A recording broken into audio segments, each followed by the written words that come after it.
Abra aí sua Bíblia no Evangelho de Lucas, capítulo 4, a partir do verso 14. Lucas 4, do verso 14 em diante.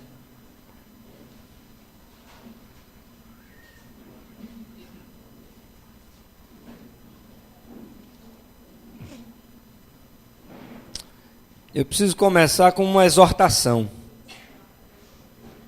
Lucas 4,14. Que é o seguinte: eu estou sentindo os irmãos muito oscilantes na frequência do culto. Eu sei que alguns têm, de fato, um motivo de força maior, né? Às vezes está passando um problema de saúde, alguma coisa, não está podendo vir. Mas eu sei que há situações de acomodação. Eu vou um domingo sim, outro não, tá bom demais. Já fui na quinta, para que ir no domingo, né?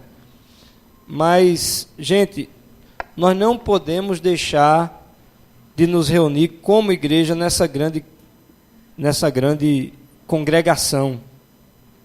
E é interessante porque nós encontramos várias bases bíblicas para essa reunião pública semanal. Inclusive, Paulo, escrevendo aos Coríntios, ele pede para que os irmãos, no primeiro dia da semana, recolham as ofertas, os dízimos, enfim. Quer dizer, isso é um sinal de que a igreja tinha um hábito de se reunir, pelo menos uma vez da semana, todo mundo junto. Eu não falo nada em relação ao culto de adoração, que é um culto na quinta-feira. Se você pode vir, melhor para você. Muita gente, inclusive eu, tenho sido muito abençoado nas quintas-feiras aqui. Quinta-feira passada foi tremendo. Uma irmã veio aqui, dei um testemunho de algo que aconteceu na vida dela, numa dessas ministrações. Mas isso aí, eu nem faço tanta questão, porque é um plus que a gente tem, né? Uma adoração na quinta-feira, mas uma vez por semana nos lares e uma vez por semana nesse culto de celebração de domingo, eu acho imprescindível para essa manutenção do crescimento e, principalmente, manutenção da visão ministerial, a visão que Deus está conduzindo este ministério. Então, olhe para o seu vizinho e diga assim para ele: não oscile não, meu irmão. Eu confesso que eu estou até surpreso, porque hoje jogou o Vasco e a Nação, né? Foi Vasco e... Quanto foi o jogo, hein? Eu nem vi. 1-1, né? Para ninguém sair triste. Mas, eu já disse isso aqui e vou dar de novo essa dica. Busquem primeiro o reino, né? Busquem primeiro, porque quando você sai daqui, você recebe a notícia que seu time ganhou. Então, tem dado certo comigo, né? Pelo menos empatou. Mas não falte por causa de futebol, que não sei o quê, né? Hoje foi engraçado, nós tivemos uma oração lá na nova sede com alguns irmãos, foi muito bom. Aí eu disse: ei, Petrônio, até mais, né? A gente se vê logo mais à noite. Ele: não, pastor, já cumpri minha obrigação, né? Claro que ele falou brincando, mas tem muita gente que pensa assim, né? Não, já fui para um casamento ontem, para que ir para a igreja de novo? Misericórdia, né? Misericórdia. Aqui é onde Deus fala com o nosso coração, onde Deus trata a nossa vida, onde nós nos encontramos também com alguns irmãos, nós podemos nos encorajar na fé. Sabe quem é que não tem interesse de que você venha? Hein? E tu está íntimo assim dele? Didi? É o diabo. Porque Douglas disse Didi, eu digo: essa intimidade não é boa não, irmão. É o diabo mesmo. É Satanás. Então, é o único, é o maior interessado em que você não venha. Então, quando der 4:30 da tarde, bater aquele desânimo, aquele sono, né? O menino começar a fazer maçada para se arrumar, saiba de onde vem essa seta. Diga: em nome de Jesus, eu vou para a igreja, Deus vai falar comigo, vai ser uma bênção hoje à noite, eu vou adorar o meu Senhor, e é na adoração que está a vitória. Amém? Então vamos em frente. Não oscile não, meu irmão.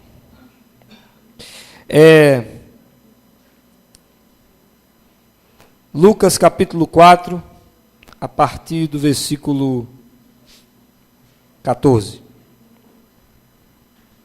Diz que Jesus voltou para a Galiléia no poder do Espírito, e por toda aquela região se espalhou a sua fama.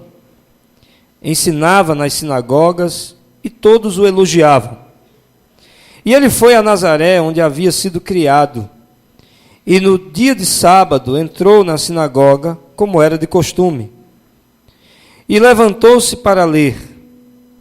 Foi-lhe entregue o livro do profeta Isaías.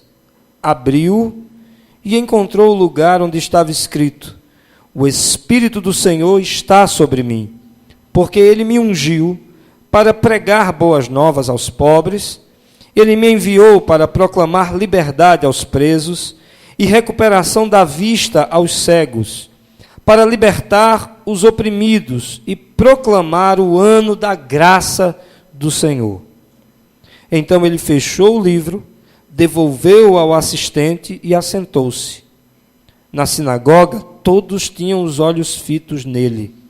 E ele começou a dizer-lhes: hoje se cumpriu a escritura que vocês acabaram de ouvir. E todos falavam bem dele e estavam admirados com as palavras de graça que saíam dos seus lábios. Mas perguntavam: não é este o filho de José? Jesus lhes disse: é claro que vocês me citarão este provérbio: médico, cura-te a ti mesmo. Faze aqui em tua terra o que ouvimos que fizeste em Cafarnaum. Continuou ele: digo-lhes a verdade, nenhum profeta é aceito em sua terra. Asseguro-lhes que havia muitas viúvas em Israel no tempo de Elias, quando o céu foi fechado por 3 anos e meio, e houve uma grande fome em toda a terra. Contudo, Elias não foi enviado a nenhuma delas, senão a uma viúva de Serepta, ou Sarepta, na região de Sidom. Também havia muitos leprosos em Israel no tempo de Eliseu, o profeta. Todavia, nenhum deles foi purificado, somente Naamã, o sírio. E todos os que estavam na sinagoga ficaram furiosos quando ouviram isso. Presta atenção. Levantaram-se, expulsaram-no da cidade e o levaram até o topo da colina sobre a qual fora construída a cidade, a fim de atirá-lo precipício abaixo. Mas Jesus passou por entre eles e retirou-se. Vamos ler só mais essa história que vem a seguir. Diz que então ele desceu a Cafarnaum, cidade da Galiléia, e no sábado começou a ensinar o povo. E todos ficavam maravilhados com o seu ensino, porque falavam com autoridade. Na sinagoga havia um homem possesso de um demônio, de um espírito imundo. E ele gritou com toda a força: ah, que queres conosco, Jesus de Nazaré? Vieste para nos destruir? Sei quem tu és, o Santo de Deus. Jesus o repreendeu e disse: cale-se e saia dele. Então o demônio jogou o homem no chão diante de todos e saiu dele sem o ferir. E todos ficaram admirados e diziam uns aos outros: que palavra é esta? Até os espíritos imundos ele dá ordens com autoridade e poder, e eles saem. E a sua fama se espalhava por toda a região circunvizinha. Vamos orar? Deus, nós te louvamos por tua palavra, pelo teu testemunho, que não falha, que é fiel, que é alicerce, que é rocha, que é base. E em nome de Jesus nós te pedimos que nessa noite a tua palavra ela venha abençoada pelo teu Espírito Santo. Que em nome de Jesus o teu Espírito comece a promover em nós uma abertura de ouvidos, Senhor, um quebrantar de coração. Vai afofando, preparando essa terra, para que em nome de Jesus também essa palavra, ela surta o efeito, a razão para a qual ela está sendo enviada, Deus. que nessa noite nós sejamos transformados pelo poder dessa palavra e pelo regar do Teu Espírito. Assim nós te agradecemos em nome de Jesus. Amém e amém. Gente, esse texto que nós acabamos de ler, especialmente a primeira parte, quando Jesus na sinagoga abre e vai ler o que disse o profeta Isaías no capítulo 61, versos 1 e 2, é um texto que trata da unção. Unção. E unção é revestimento. Untar algo é você cobrir algo, revestir algo. E desde a antiga aliança, haviam várias formas de se ungir alguém. Se ungia com óleo, se ungia com unguento, com especiarias. E essas unções, elas tinham razões específicas. Por exemplo, se ungia para a pessoa ficar mais bonita. Se ungia quando queria se atestar um certo grau de autoridade ou de função para alguém. Se ungia para se refrigerar. Se ungia para ficar mais cheiroso. Se ungia quando se estava enfermo e aquele óleo, aquela especiaria serviria para ajudar no processo de cicatrização ou de cura. E essas eram unções, inclusive há várias outras, né? Por exemplo, os utensílios do templo, eles foram ungidos, separados com óleo santo. Mas não é a respeito dessa unção física que eu quero falar, porque a Bíblia também trata de uma unção espiritual. Assim como se ungia fisicamente alguém em determinada circunstância, e algumas dessas unções, inclusive, apontavam para realidades espirituais, há uma unção específica que vem de Deus, um revestimento, uma cobertura, para uma razão específica. E é sobre essa unção que eu quero tratar nessa noite. Por exemplo, o rei Davi, ele foi ungido por Deus. Ele foi ungido fisicamente, mas com uma conotação espiritual, para que ele pudesse ser rei, viesse a reinar de fato. E Davi foi profeta, Davi foi levita, enfim.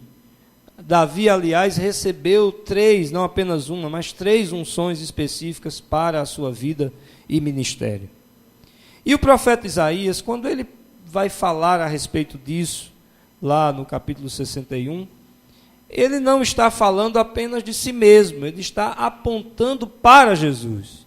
De fato, Isaías era um profeta, ele havia sido ungido profeta, um verdadeiro profeta, ele cumpriu fielmente o seu ministério, mas ele aponta para Jesus quando ele está profeticamente citando a passagem em questão. O Espírito do Senhor está sobre mim, porque o Senhor me ungiu, o Senhor me revestiu, o Senhor me capacitou, Ele me untou com o seu poder, com a sua graça. E eu queria tratar um pouco a respeito dessa unção, que também está sobre os filhos de Deus. Todos aqueles que tiveram um encontro com Jesus, eles vão ter um certo grau de unção, independente de você ter consciência disso ou não. Uma vez em que você aceita Jesus como seu Senhor e Salvador, o Espírito Santo de Deus passa a habitar em você. Você não é mais a mesma pessoa. Você agora é templo do Espírito Santo de Deus, selado com o seu Espírito. Então há no mínimo uma unção de habitação sobre você, né? Não, essa daí não vem da Caixa Econômica, mas vem da palavra de Deus. Se eu aceito Jesus como meu Senhor e Salvador, eu sou templo do Espírito Santo e essa unção está sobre mim. Agora, a unção, assim como a fé, ela é dinâmica. Há unções específicas para fins específicos. Quanto mais eu busco a presença do Espírito Santo de Deus, quanto mais eu me revisto dessa presença, mais eu me revisto dessa unção. mais eu vou sendo capacitado para a instrumentalização na obra do Senhor. É isso que muita gente não entende. Obrigado, Cláudio. Você percebe nitidamente quando alguém está cheio da unção e quando ele está vazio da unção. Só se você for bobo. Mas dá para perceber. Você vê um pregador quando ele está simplesmente na carne, repetindo palavra, ou expondo um sermão, que pode inclusive ser bonito, emocionar, mas tem um peso, tem uma característica diferente de uma pessoa quando ela está ungida. Às vezes a pessoa ela é até iletrada. Meus irmãos, vamos abrir nossa Bíblia, né? Vamos abrir nossa Bíblia em nome de Jesus, porque Moché, mas você sabe que aquela pessoa esteve com Deus, tem intimidade com Deus, apesar da limitação gramatical, ela é alguém que está revestida da unção. E aí Deus fala, Deus revela, e se você está sensível, você percebe. Mas enfim, Deus é o mais interessado em derramar essa unção. E eu queria tratar um pouco a respeito dessa unção, porque eu sei que não importa o grau em que você esteja de unção, o Senhor é o mais interessado em revestir você, em cobrir você, em capacitar você. É uma unção que não tem limites. Por mais cheio que eu me sinta, quanto mais eu buscar, mais essa unção ela vai ser derramada sobre a minha vida. E a unção ela tem peculiaridades e é sobre isso que eu quero tratar nessa noite. A primeira coisa que nos chama a atenção a respeito da unção de Deus é que a unção atrai oposição. Todo ungido, ele pode se preparar, porque ele vai ser perseguido. Daí, muitas vezes, ou a razão de que muita gente não busca a unção, não se prepara para receber a unção, não quererem compromisso com essa unção. Porque nós temos a mania, irmãos, e eu não sou diferente de vocês, eu estou pedindo a Deus a graça de ser transformado, mas nós temos a mania de querer ter o controle das coisas. Nós queremos saber exatamente onde estamos pisando, nós queremos saber exatamente para onde vamos, nós queremos saber exatamente o que é, como não é, nós queremos ter uma âncora, um norte, alguma coisa para nos apegar. Mas na vida com Deus, nós perdemos o controle disso. Em que sentido, pastor, você está dizendo isso?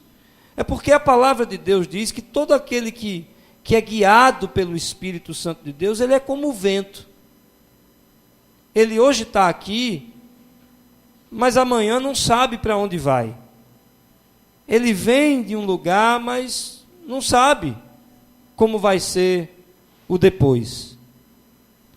Por causa do grau da sua entrega. E a gente tem medo de que nesse processo de entrega, de busca, Deus venha nos mover do nosso lugar seguro.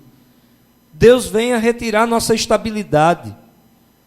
Deus possa exigir de nós coisas que para a gente é tão preciosa. Né? Deus, até aqui eu entrego, até aqui eu dou, até aqui eu vou, mas, por favor, me deixe na minha zona de conforto. Me deixe, Senhor, na minha casinha, me deixe com a minha família, me deixe, Senhor, continuar tendo o controle das coisas.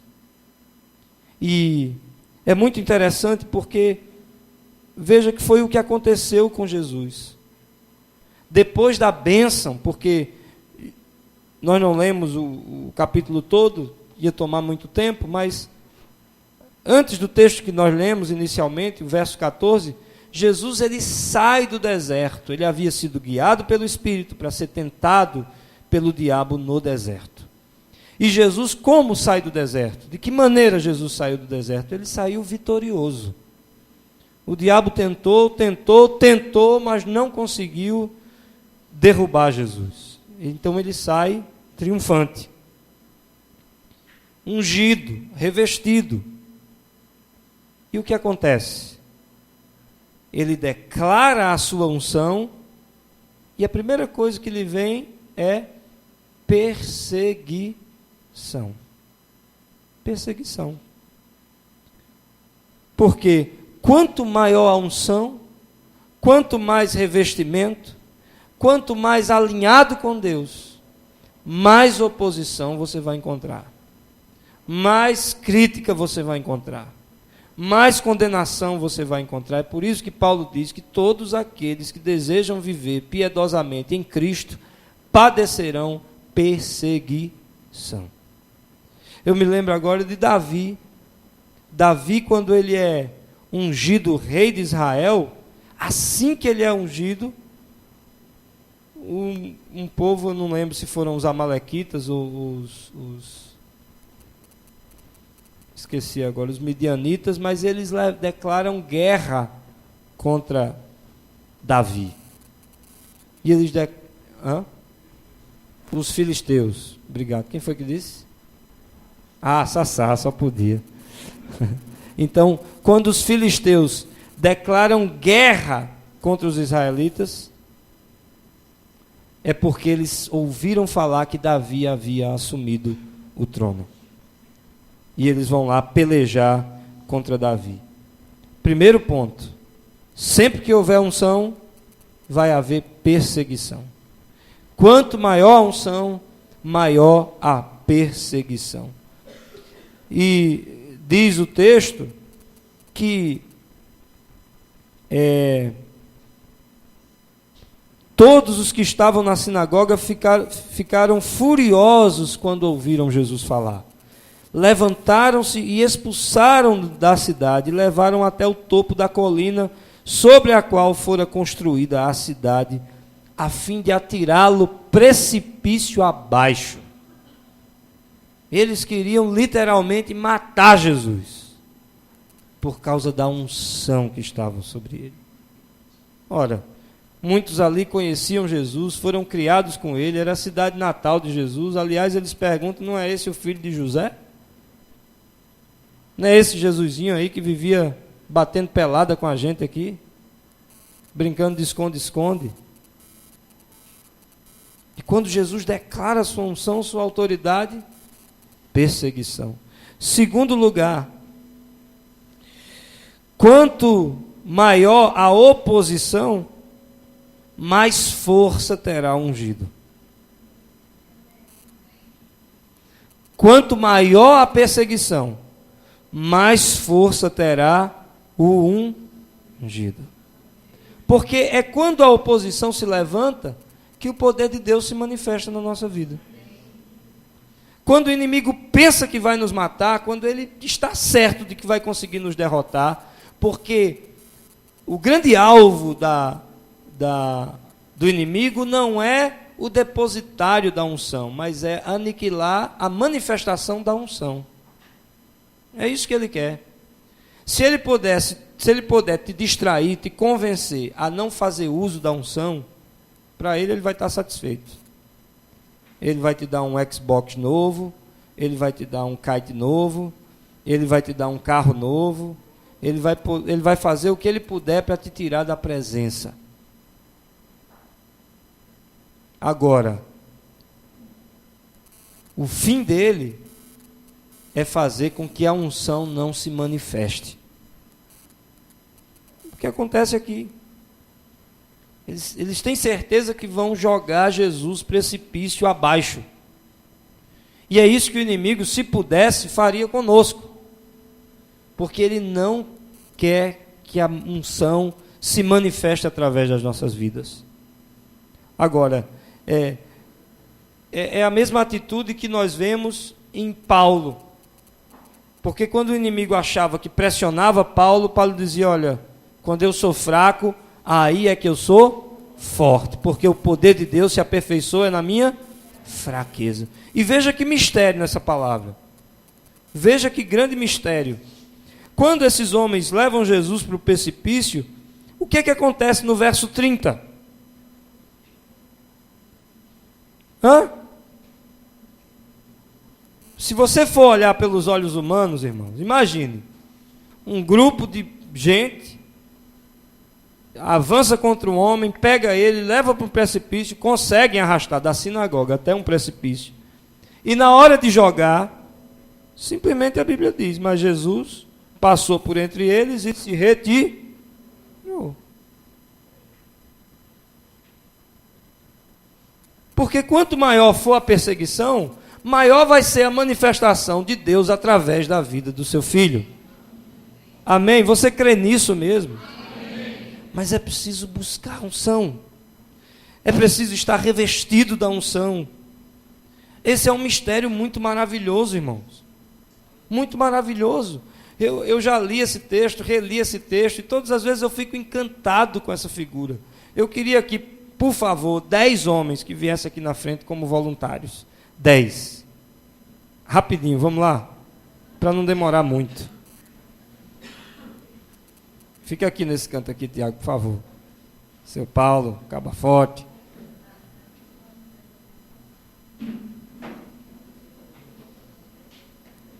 Vem, André, tu que é maguinho. Braico. Vem, Romo.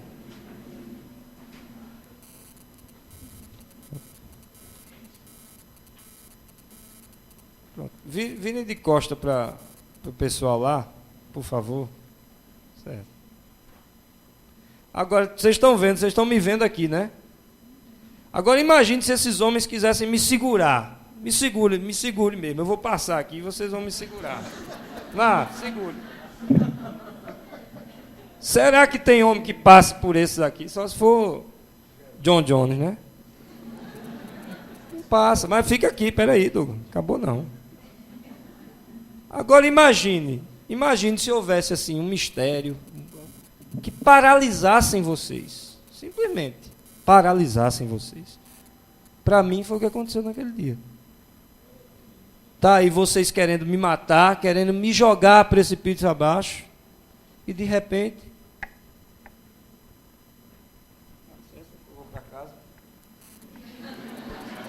Pode sentar, uma salva de palmas aí para a galera.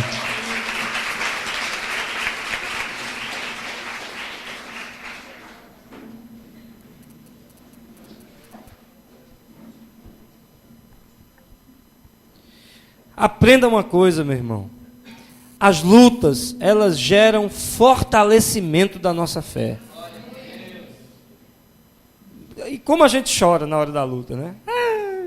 Jesus me deixou, me ajuda, pastor, socorro. Cada luta que a gente passa nos torna mais fortes na fé. E se você tiver perspicácia, se você tiver sensibilidade, você vai aproveitar o momento da luta para se revestir ainda mais da unção de Deus. Porque é nas pressões, irmãos, que o poder de Deus se manifesta através da vida do ungido. É na perseguição, é na luta, é na crítica, né? Tem até um ditado popular que é como massa de pizza, né? O crente, que quanto mais bate, melhor fica. Né? Quanto mais bate, melhor fica. E é isso mesmo. Por causa da unção. Cuidado, para você não assumir um papel aí de autocomiseração, de ficar aí achando que é isso mesmo, né? Uma passividade louca. Tem gente que apanha e não consegue reagir nunca, né? Tem gente que vive, o diabo está lá machucando, maltratando, e a pessoa é isso mesmo. Vou vivendo como Deus quer, né? Não sabe ele que nunca foi da vontade de Deus que ele vivesse assim, levando rasteira do diabo. Pelo contrário, quanto maior a perseguição, quando você está revestido da unção, maior vai ser a manifestação do poder de Deus através da sua vida. Amém? Lembre-se, quanto maior a unção, maior a perseguição. Mas quanto maior a perseguição, maior a manifestação de Deus através da vida do ungido. E por último, é na fortaleza, é nesse lugar de intimidade com Deus, que Deus nos dá a forma certa de escaparmos da perseguição e de vencermos. Esse lugar de oração, de busca. Porque uma das formas de você ser revestido com a unção, e talvez seja a principal delas, é pela via da oração, da busca, do clamor, da perseverança, da insistência, de você ter prazer em Deus, de você ter prazer em buscar a presença de Deus, de você, sabe, estar assim, sedento da presença, sedento por mais de Deus. É através da oração que Deus vai falando conosco também quais são os passos que nós devemos dar, de que maneira nós podemos solucionar determinado problema. E sabe, isso é tão interessante, que eu já passei por situações na minha vida, em que eu tive de enfrentar o mesmo problema, usando estratégias diferentes. Você ter que enfrentar o mesmo problema, mas recebendo de Deus uma direção diferente para atravessar aquela dificuldade. E a gente vê que isso era muito presente na vida de Jesus. Jesus, ele conseguia discernir o pensamento das pessoas, o que estava no espírito das pessoas. É por isso que ele conseguia discernir entidades e legiões, ele conseguia discernir formas de manifestar a cura, por exemplo. A uns ele deu uma palavra, a outros ele impôs as mãos, a outros ele teve que cuspir no chão, preparar lodo, e cada coisa de acordo com a direção do Espírito Santo. E na nossa vida é do mesmo jeito. Para cada problema, Deus tem uma estratégia. Para cada dificuldade, Deus tem uma direção. Para cada objetivo que você deseja alcançar, Deus vai te dar uma forma específica de se conduzir. E é isso que confunde o diabo, meu irmão. É isso que confunde o inimigo na tua vida. Quando o diabo vai pela esquerda, Deus diz, não venha pela direita não, que eu já sei como é.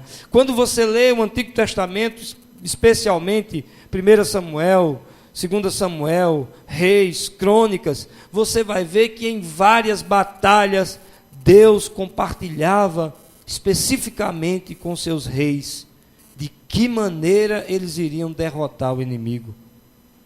Às vezes Israel não precisava nem lutar. Deus lançava um espírito de confusão e os inimigos mesmos se destruíam. Porque com a unção do Espírito Santo é assim. Deus tem uma estratégia específica para cada situação. Como foi no caso de Jesus aqui nessa palavra. Veja que Jesus sai do meio daquelas pessoas e ele vai para Cafarnaum. E lá em Cafarnaum, uma pessoa possessa de um espírito imundo se manifesta. E o demônio começa a adorar Jesus, a declarar quem ele era. Jesus simplesmente repreende o demônio e dá uma ordem. Ele dá uma palavra. E o milagre acontece. Porque foi exatamente para isso que ele foi ungido. E eu quero concluir com essa parte. De dizer que a unção, ela existe para ser usada. A unção existe para ser manifesta. A unção existe para que nós venhamos a colocar em prática tudo quanto está escrito a respeito dela. Pregar as boas novas aos pobres, para proclamar liberdade aos presos, para recuperar a vista aos cegos, para libertar os oprimidos e para proclamar o ano aceitável do Senhor. Um detalhe, Isaías, no finalzinho do verso 2, ele vai dizer, o dia da vingança do nosso Deus.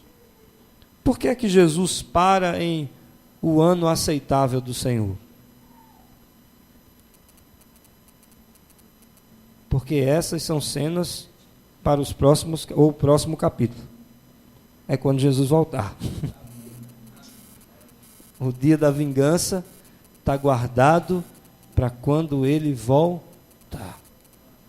Mas aqueles que são templos do Espírito Santo, ungidos pelo Espírito Santo, revestidos com o Espírito Santo, não serão confundidos naquele dia. Amém? O Senhor conhece os que são seus. Esse é o selo da nossa salvação. E aí eu quero que você se lembre: quanto maior a unção, quanto maior a graça, maior a perseguição. Quanto maior a perseguição, maior a manifestação do poder de Deus na vida do ungido. Amém? Amém. E quando nós somos revestidos com o Espírito Santo, não importa que estratégias o mundo queira usar, que estratégias o diabo queira usar contra a nossa vida, Deus vai estar sempre, me permitam colocar uma jogada na frente. Ele vai estar sempre um lance à frente. Deus, ele vai sempre movimentar as pedras no tabuleiro com o pensamento, o raciocínio à frente dos nossos adversários. Amém? E é aí onde está o segredo da nossa vitória. A unção está sobre você. Repita comigo: a unção está sobre mim. A unção está sobre mim. Diga para o vizinho que está do seu lado: meu irmão, quanto maior a perseguição, maior vai ser o teu crescimento. Vamos ficar de pé, em nome de Jesus.